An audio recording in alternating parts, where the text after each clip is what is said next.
ايه هذا؟ مالك يا بنتي شكلك متضايق؟ بصراحة عايزة ادعم البرنامج بتاعي عيشة ببساطة ومش شريط الكحل ولا القوم. انا عندي فكره. قول. انت تعملي فوتوشوت، تلبسي بوم كالر كده وتحطي ميك اب جامد جدا وتقفي بقى في زاويه معينه كده وتقولي ان يا جماعه انا عايزه اعمل برنامج عيشها ببساطه.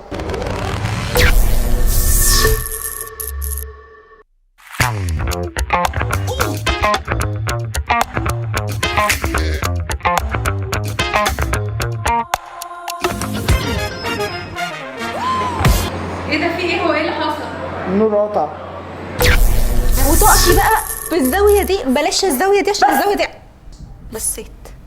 انا عندي فكره حلوه. احنا نرجع بقى من المسرح الجميل، تطلعي كده على خشبه مسرح وتقولي بكل ثقة: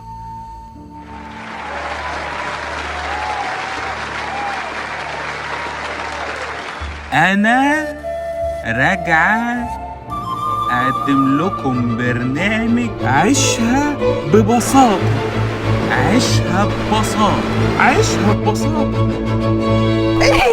ايه الاوفر ده؟ خلاص عرفت ان هي وحشه.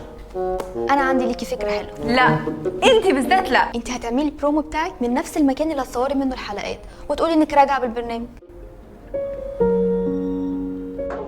ببساطة أنا راجعة أعمل عيشها ببساطة. كل اللي عليكم حاجتين: تستنوني كل يوم خميس بعد منتصف الليل عشان نفضفض شوية مع بعضينا في كلام مهم أو مش مهم، خلونا نشوف. تاني حاجة، ما تنسوش تعملوا لايك للبيج على الفيسبوك وسبسكرايب للشانل على يوتيوب وفولو على الانستجرام تيك توك، وخليكم فاكرين إن كلنا محتاجين نعيشها ببساطة.